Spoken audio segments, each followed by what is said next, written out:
Welcome to AI and I. Hello, Elad. Hola, Dennis. How are you? Hola, hola, shalom.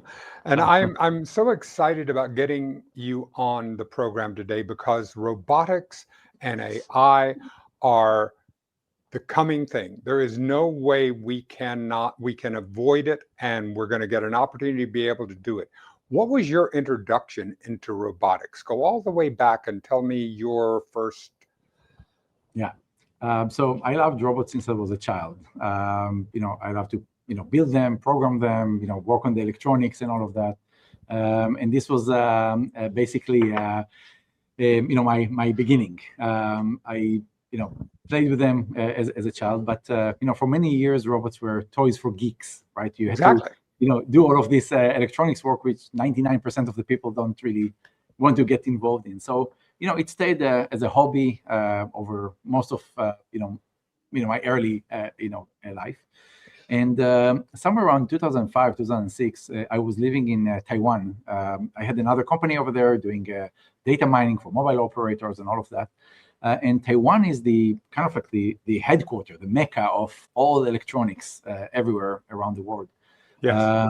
And I noticed, a shift from what we see on the streets, right? What's being sold in stores, from just components like electronic boards and motors and sensors and these kind of things, over to more complete products, what we call today connected toys. So small remote control cars and small drones and robotic arms and these kind of things. So all of this just brought to my attention that my passion is just getting main stage right now. It's becoming more and more prevalent everywhere that we are doing.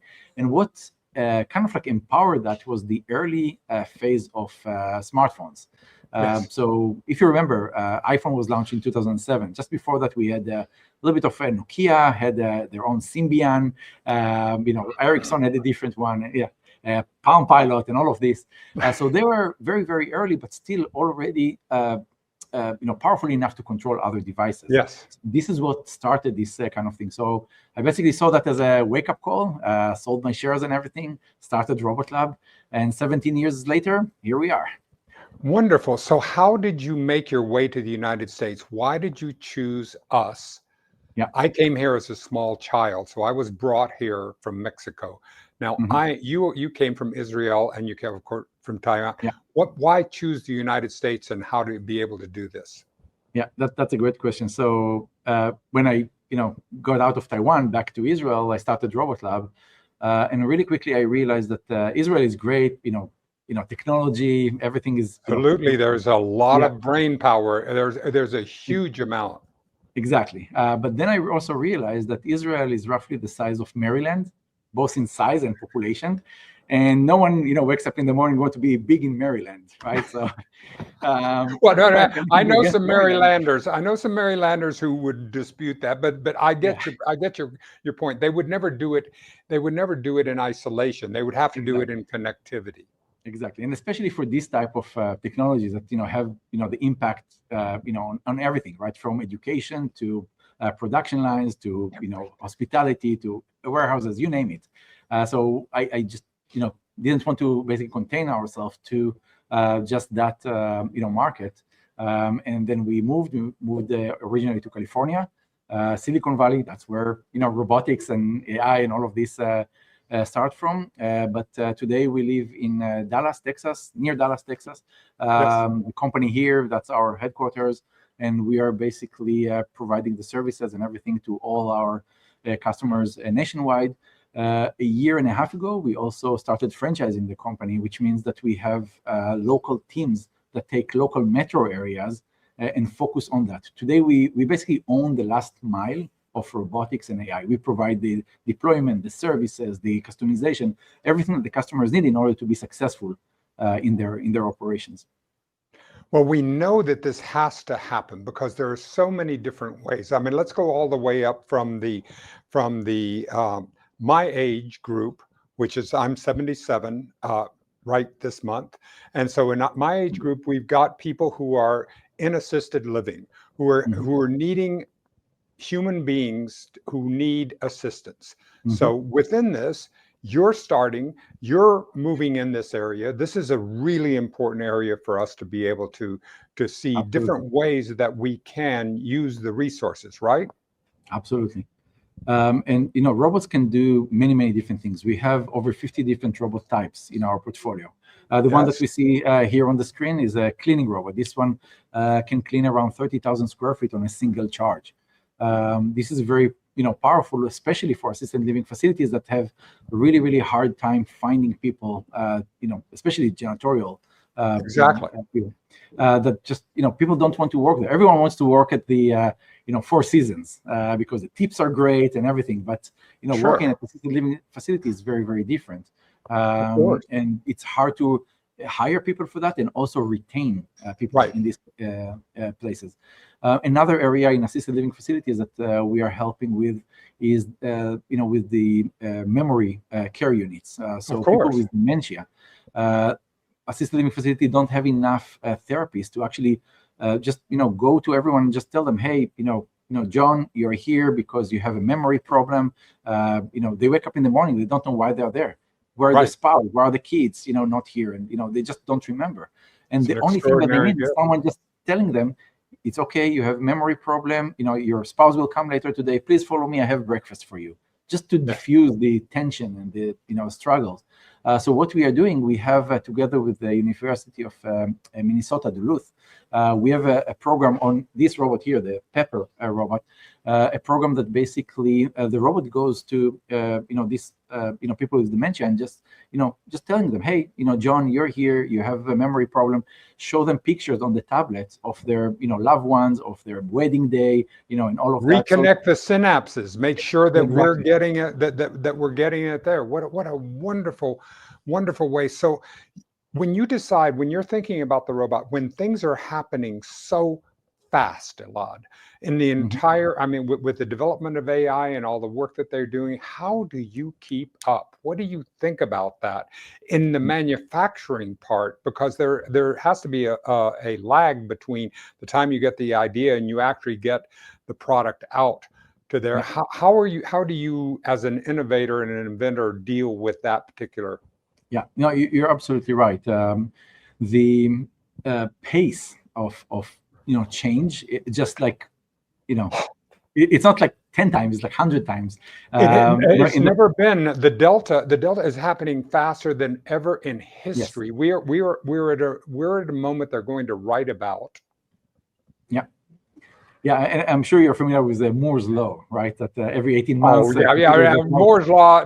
There's got to be. Out of the It's not relevant. I mean, I just heard Jensen Huang, the CEO of NVIDIA, saying that we are now at the pace of Moore's law squared, which is an exponential, direct line up. And it's hard to understand because we don't have a good intuition about about exponential growth, right? I mean, we absolutely don't have that. I mean, I love to ask people, how many doubling steps you need to have from here to the moon, 330,000 miles away. And people are like, I don't know, million, 10 million, we have no idea. The answer is actually 18. Okay, just doubling steps, 18 doubling steps, and we are on the moon.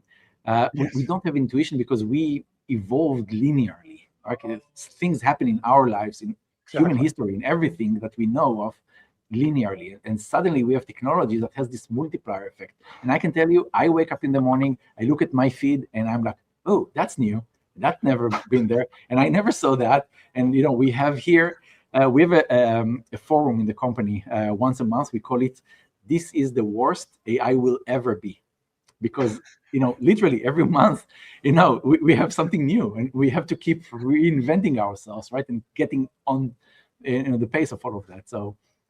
Well, as a company leader, how do you maintain that culture and that culture of innovation to be able so that you can actually hear things that you did not know the day before, that someone can bring you in? Talk about the culture that you've developed there. Yeah. So there is no, center of knowledge, in this type of company because, I don't know better than my team. It used to be like, the head of the law firm or whatever, right? I mean, he saw all the cases and Oh everyone's yeah, like, going, I'll pass down the knowledge from on high. exactly. So, my responsibility is to foster an environment of learning. And it goes all the way to the way that we hire. When we hire people, we don't just test them on whatever. We bring them over here for what we call a day on the job, and we give them tasks that we know that they don't know. We know they cannot solve it by themselves. They have to work with different team members in order to solve that challenge. Like take a robot and make it walk and talk and dance and whatever.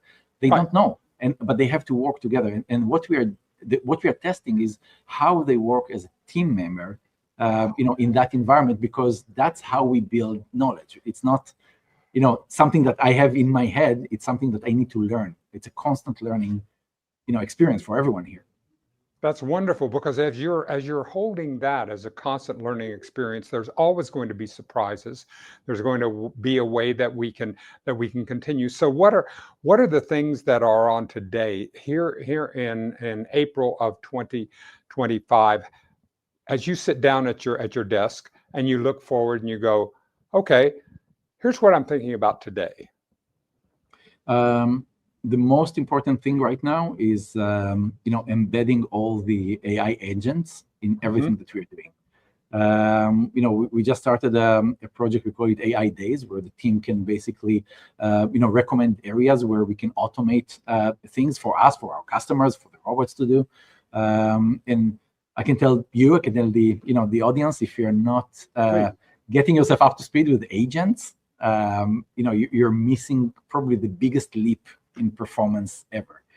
Wonderful. I mean, I was thinking about that, Elad. I was thinking, okay, well, when a painter was painting and they invented the box camera, the first daguerreotypes and all, and I'm sure that when they looked at those pictures that they went, well, now wait a minute, that's going to take away from my painting, but we're moving in, but that was moving into it. And so if we're using AI and having that as a way to supercharge the way we use our creativity, supercharge it a way to be able to bring these assistants, we would be foolish not to use it.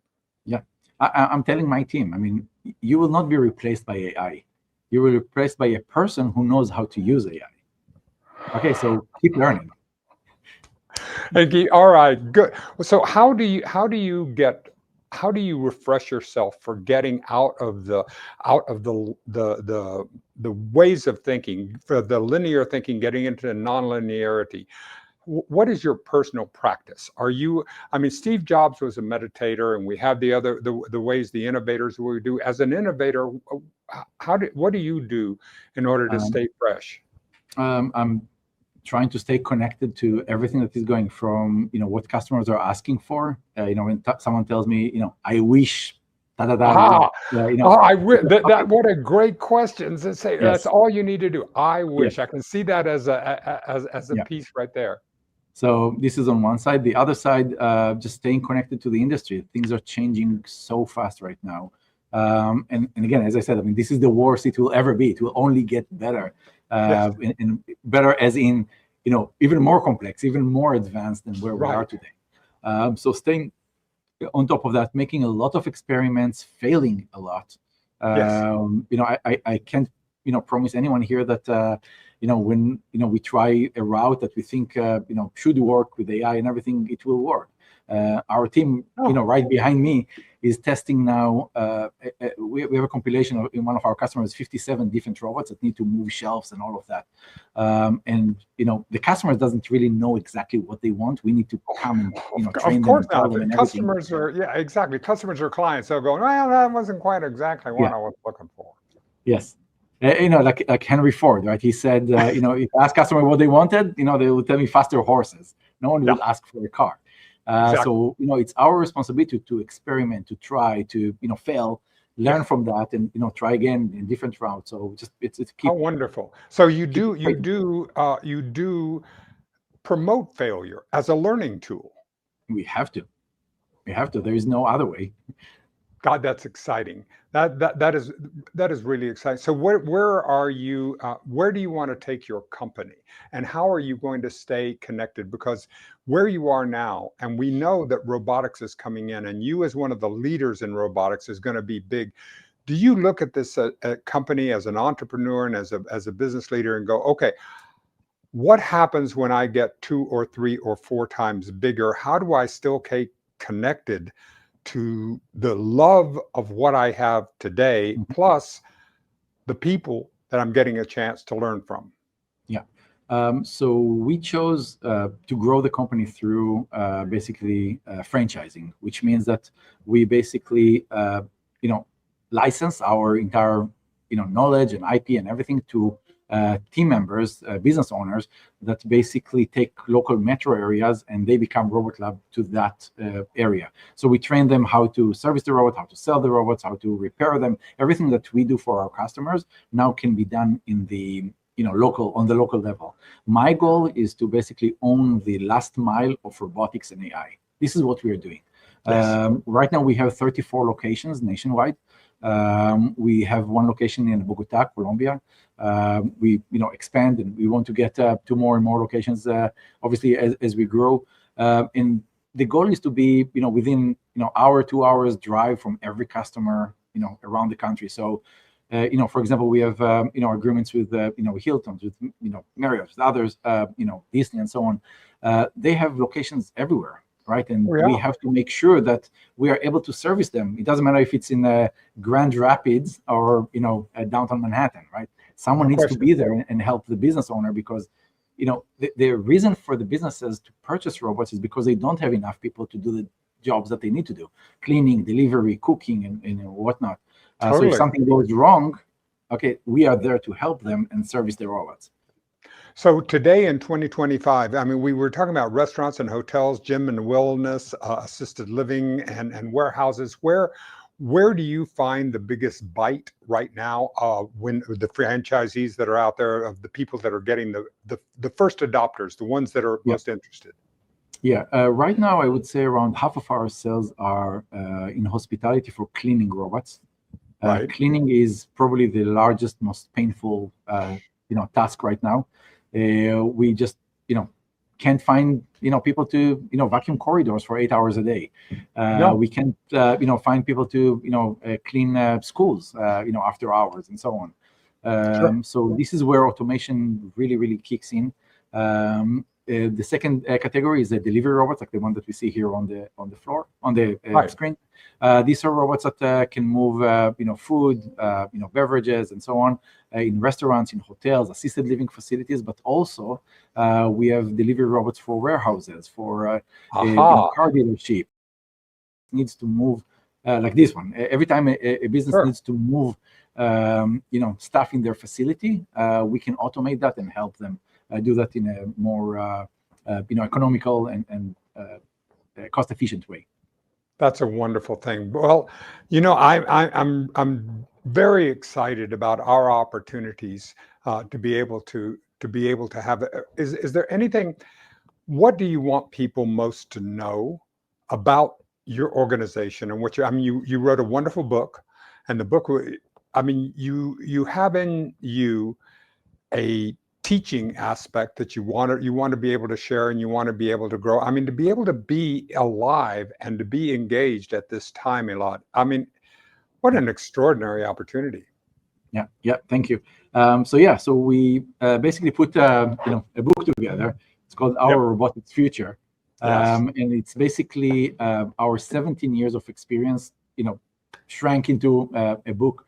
And this is basically a guide for business owners that are thinking about automating their businesses. And it can be, different segments. It can be cleaning, delivery, cooking, security, humanoid robots, and so on and so on. Exactly. Each one of these is a different chapter that basically goes about, discovering what is available, how these robots even work. There is no best robot. There is a best robot for the use case.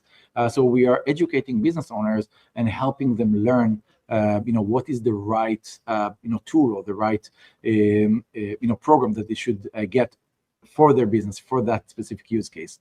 So the goal is basically to educate the market, to support the market, to make sure that we are the enablers, because everyone wants robots, everyone wants AI, but no one wants the box. They want the utility that we get out of the Exactly. the robot, and this is what we are here to unlock. Oh, that is what a all right. So let's play a game, you and me. I'm going to assume that I'm going to be alive in 3 years, okay? So that I can come back and have this conversation with you. So I want you to look 3 years out and tell me what 3 years, because that's a huge amount of time and as the speed we're doing, but I want you to still prognosticate for me.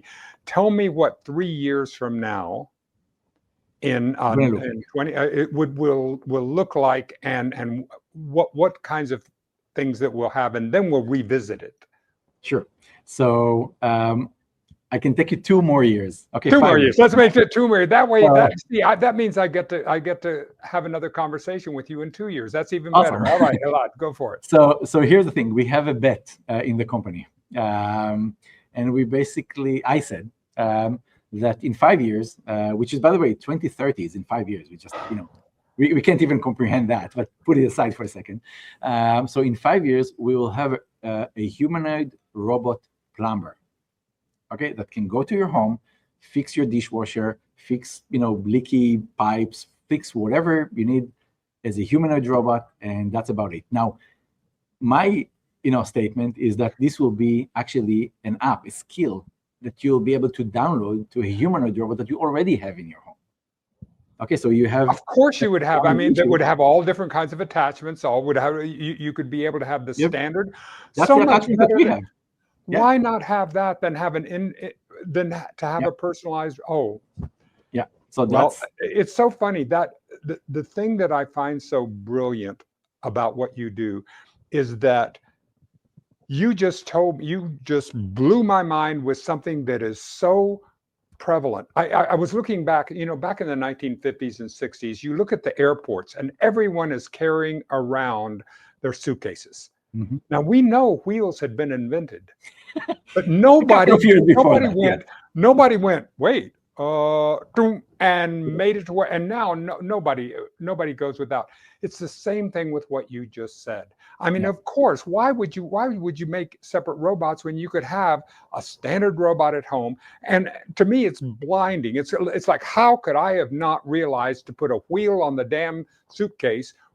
There it is. Yep. And so that's brilliant. Yeah.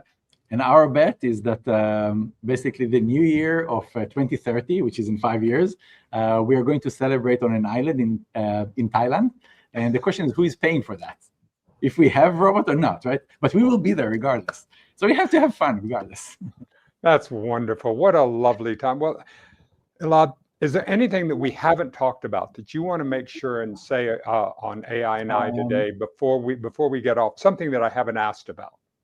No, I mean, this is a market that is changing so fast, and I would encourage everyone just to embrace yourself. Don't think that it's only for geeks or only for whatever. It's affecting every single aspect of everyone's lives. From I'm on the school board of my kids, and I'm working with the the head of school over there just to embed AI and all of that in the education, because my kids will graduate in the mid-2030s.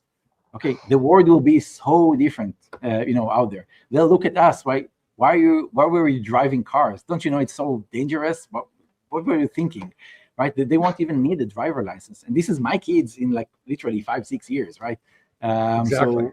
So things are changing really, really fast for everyone. And I would encourage everyone just to embrace themselves and, read about that. You don't need to do anything. Just read about it, embrace yourself, learn, and, stay up to date, because it's moving in, million miles an hour right now. Elad, thank you. Thank you for this time today. Thank you for considering to come on AI and I look forward in 2 years. So you'll be seeing a ping from me and say, okay, well, now we're going to be able to do this before you guys are in Thailand and having that wonderful time. So awesome. Thank you very much for coming on the show today. Thank you. I appreciate you. And for everyone, if you want to learn more, go to robotlab.com. That's a great starting point for everything. We're going to have that, and we'll go make sure to have that, and also your book out there. All right. Thank you, Elad. Perfect. See you again. Thank you. Have a good one.